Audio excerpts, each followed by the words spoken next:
Hello friends, I'm Brian and this is Gizmo Board Games. Today I'm going to do something slightly different, but not different from what other board game creators have been doing. And that is, I'm going to review what I played this month. And you probably already saw that in the title, but it doesn't hurt to announce it.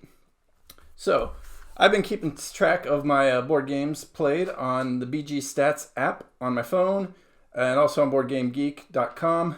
The app integrates with the website, so that way if you put one in one place, you can put one in the other place.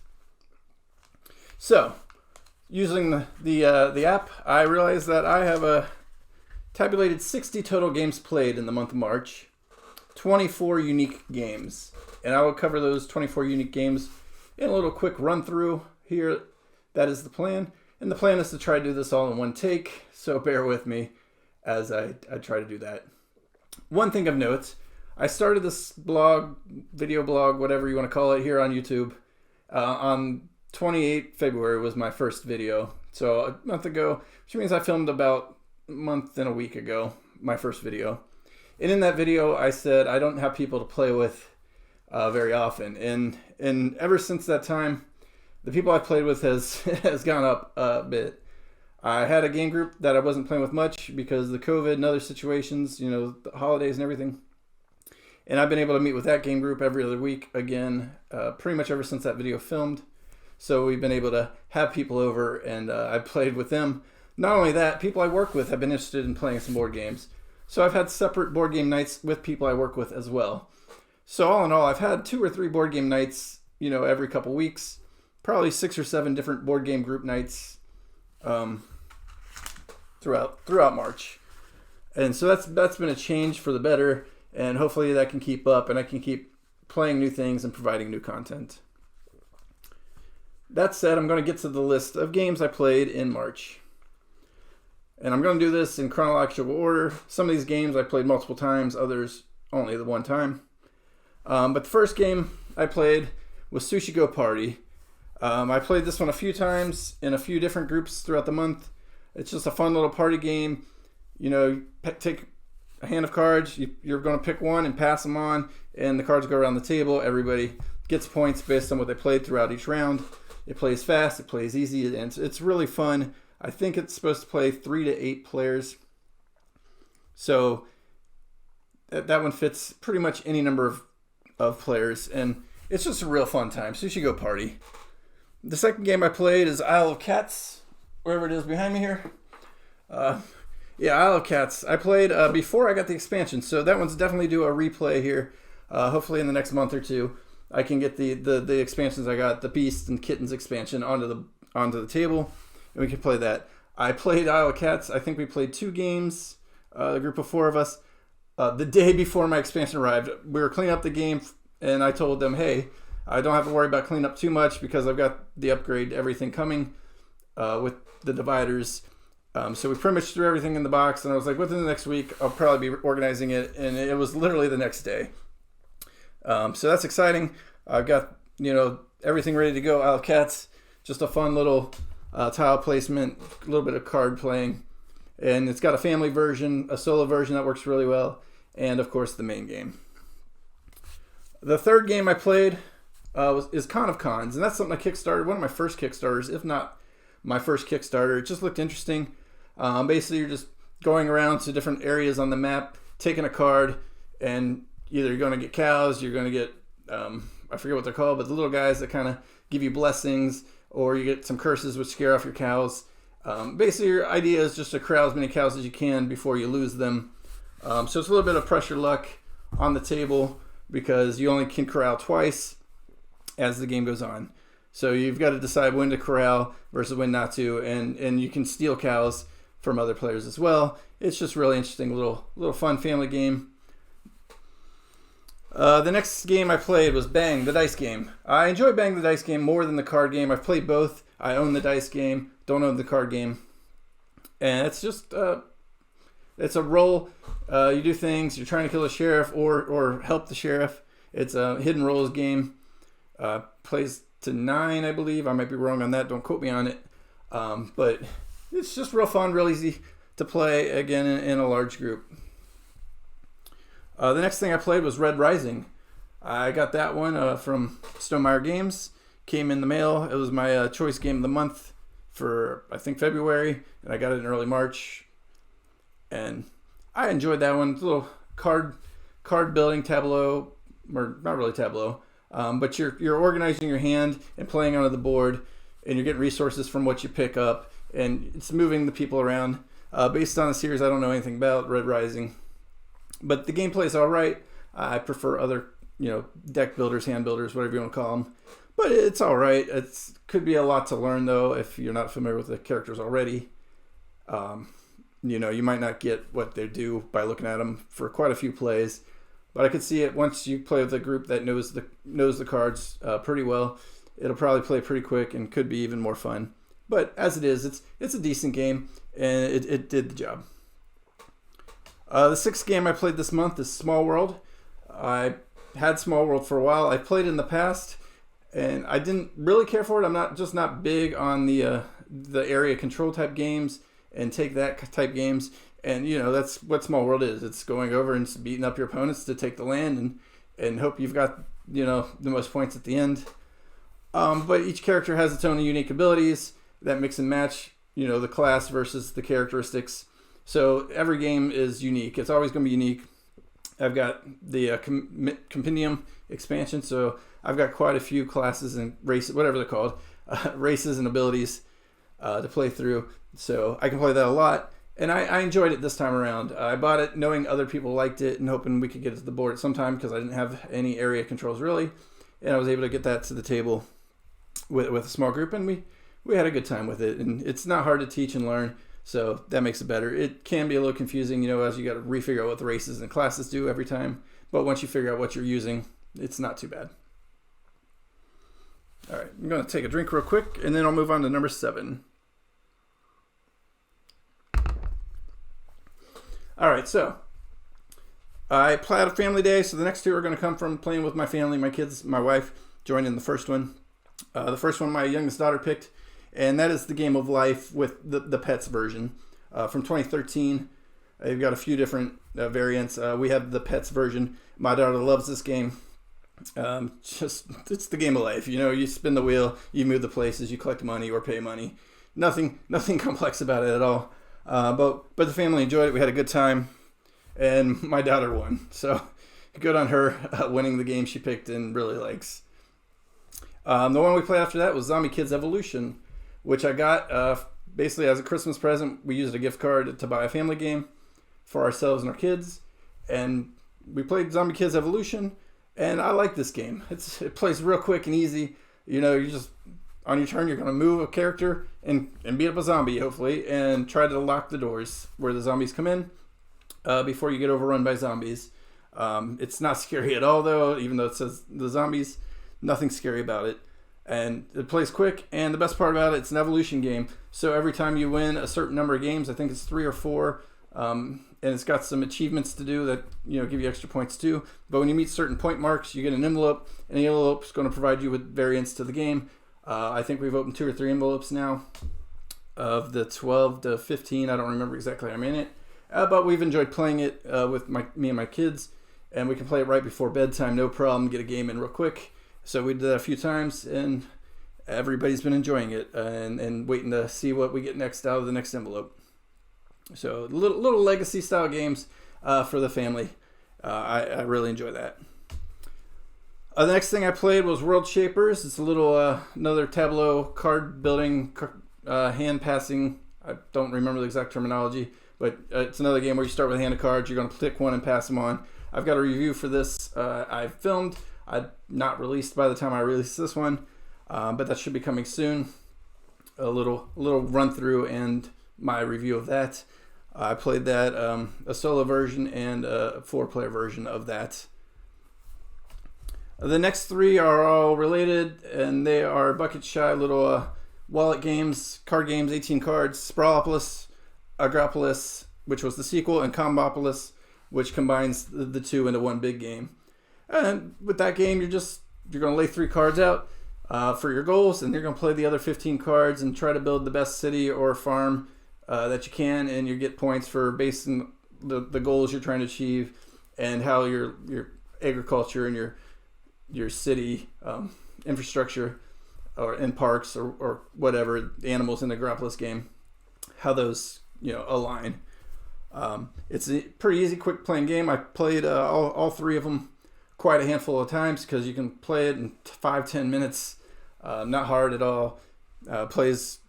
I think they're meant for multiplayer officially. I played one game with 2 players, but for the most part, it's a good solo game, and I enjoy playing it by myself. And it kind of got muddied when I played it with the other player.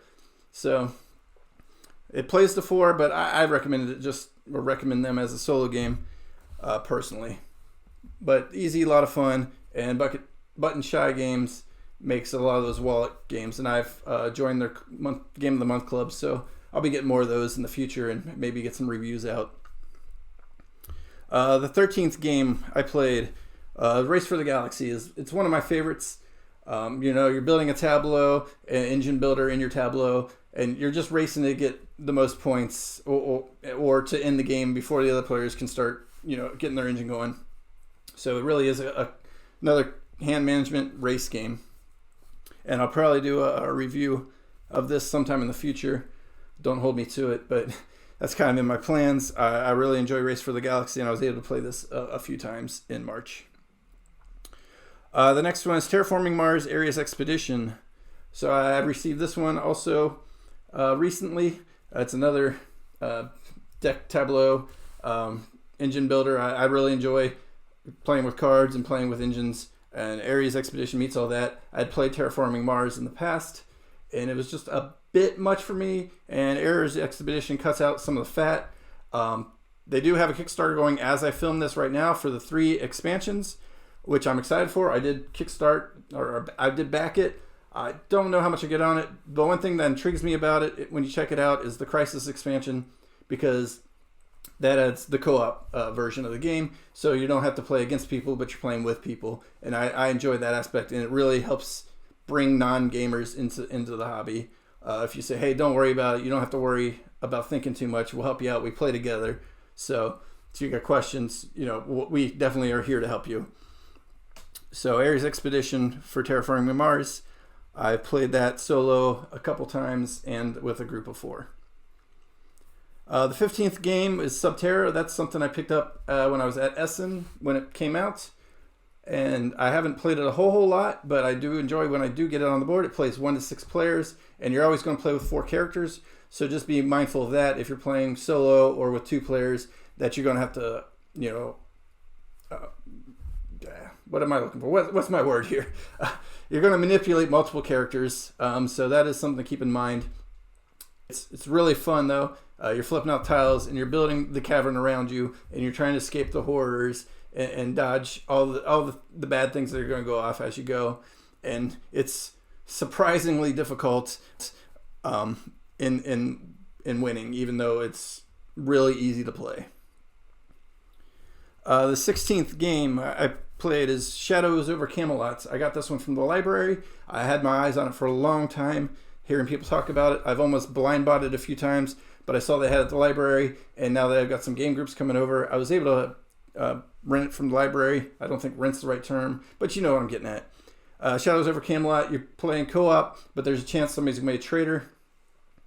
And you're going around and you're just filling out the quests as a Knight of the Round Table and trying to have more good happen than bad by the end of the game. It's another one that's pretty easy to play, but surprisingly tough to win, especially if there's a traitor. Our first game, we did not have a traitor, but the second one we did, and we thought we were on the cusp of winning, and then the traitor played that last second, no, and we lost, and the traitor won, of course. That was real fun. I enjoyed it. It's an oldie but a goodie, I would say. And it was nice to play, and now I feel like I don't necessarily need to own it, having the chance to play it, but I could see owning it for sure if I wanted to. It's replayable. The 17th game is Codenames. Codenames is a fun little party game. It won, I think, Party Game of the Year, whatever year it won it. I don't remember. But Codenames, you're just laying out cards. You got one player from each team who's got the answers basically for your team, and you're trying to get your team to get the right answers on the board. And you can only give one-word clues and the number of words on the board that meet that clue. We played this a handful of times as well, and every time I was like, what were you thinking? How did you come up with that out of what I said? Or man, I wish I had thought about that clue. Like, they definitely took that in a different direction than I was thinking when I said that clue. Or when you're on the other side, like, what does he mean by that word? Like, nothing on this board meets that word. So that's real fun. Codenames, you find it everywhere. I'm sure you've probably seen it, played it probably even. But we played Codenames a few times. The 18th game is Libertalia Wins a Galecrest. This is a game I picked up right when it dropped. Stonemaier is one of my favorites.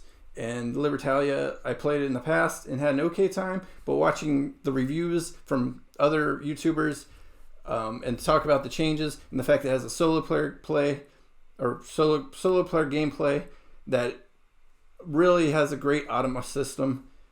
Check out my review for it, but I just really enjoyed that one. Everything about it interested me, and I ordered it, and I was not disappointed in it. I played solo a couple times and in a group of 4, and it played well either way.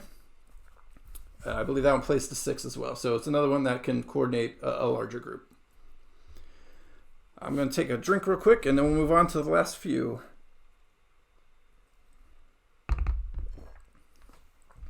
All right, number 19, Clank, deck building adventure. Clank's real fun. You're basically deck building. Obviously, it's a deck building adventure. So you're drawing some cards, and based on what you have in your hand at the time, you play down, and you're going to stumble your way through caverns, trying to pick up treasures, and get back out before you wake the dragon, and he knocks you out. I played this quite a few times in the past, and played it again this month with a couple new players, and I was one step away from winning, literally one step away from winning, and I got knocked out. So I came in second place because I did enough to not be completely disqualified, but I was literally one move away from winning. And that really kind of is a push your luck. Are you going to try to sneak your way through slowly and hope you can make it in and out in time? Or are you going to stumble and bumble your way through like the guy who ended up winning the game did, making as much noise as possible, or clanking around, getting just a few treasures on the way and then hustling out before the dragon upset him? Both strategies could have worked. I took the more slow steady, and like I said, I was one turn away from winning, but instead the guy who stumbled and bumbled his way through was able to hold me off at the end. I'm looking forward to trying the legacy version at some point. We talked about that. So that's something maybe our group will pitch in and try to get in the future. The 20th game I played is Concept. It's another party game, group game. It's kind of like Codenames, except you got a board with just a bunch of images on it, and 2 people are going to be the team leaders, basically, who know what the answer is, and you're just going to put pegs around the board to indicate what the main theme is and the sub-themes of the word. So you might put, the big theme is it's a movie about a boy or a man or whatever, putting a cube on the boy token, whatever the case is. And somehow your group's got to come up with, you're talking about Forrest Gump, for example. It's a decent game. I prefer Codenames to Concept. Concept a little fiddly with the icons and whatnot, but it was still fun. Of the 2 I played this month, I prefer Codenames. 21 is Food Chain Island. It's another button shy little deck game, and this one you're just trying to have the bigger prey eat the smaller prey, basically. And it's a solo player game. You got a tableau of 16 cards, and the object is to try to just have one ultimate predator at the end of the game. But when you eat a prey, you've got to do the actions, and you can only eat certain spaces away. Pretty fun. I prefer Spropolis and the others I mentioned from earlier. But Food Chain Island, pretty fun for a solo player game. 22, Hanabi is one of my favorite games. It's a card game where you don't know what your cards are. It's a very frustrating game. It's very stressful. You're going to hold your cards up, and people are going to give clues, or you're going to play cards to the board, and the object is to count the colors from 1 to 5 before you blow up or you run out of time. It's always fun. It's always stressful. It's easy to play, but hard to master because you're very, very limited in any kind of talking. So if you're a group that enjoys more interactive that maybe it's not for you. But if you don't mind a game where you can only say one or two things and you want to just have a thinker, Hanabi might be for you.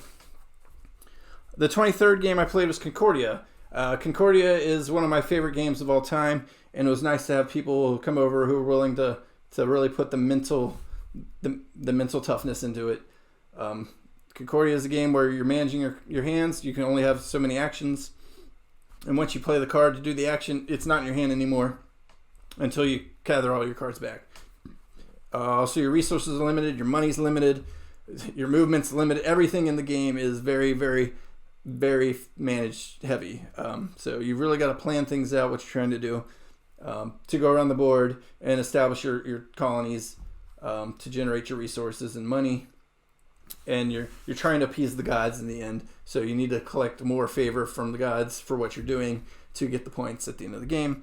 I played it with the Salsa expansion for the first time, and I really enjoyed the added addition of the basically the wild card resource. Adds that just a little bit more layer of making it that much more different. All right, and the last game we just played last night, this being the 1st of April, on the 31st of March, we played Dead of Winter, which is a game I've had for a while but have not played in 3 or 4 years until last night. We pulled that one out, and it's another one just like Shadows over Camelot that I talked about earlier. It's a co-op game with a potential traitor in it. You're less likely to have a traitor in Dead of Winter, just based on how it's played out, but that doesn't mean it's not easier. It's definitely a whole lot harder to manage the zombies, manage the resources. Everybody's got their own goals, which tend to make people look like they might be a traitor, even if they're not, just because they're trying to get their own goals too. Because you can't win unless you beat the main goal and you beat your own goal. There's a lot to it, but it's a lot of fun, eerie, fending off the zombies, going around from place to place, trying not to die or succumb to the zombies, and try to provide enough food and everything you need in the world. It's basically The Walking Dead, the game. So those are the 24 games I played in March. I had a good time. It was great to finally have an actual game groups to play with, and hopefully this keeps up. Like I said at the beginning, we'll see how the next month goes, and see if I keep doing this type of end of month review. So I am Brian with Gizmo Board Games.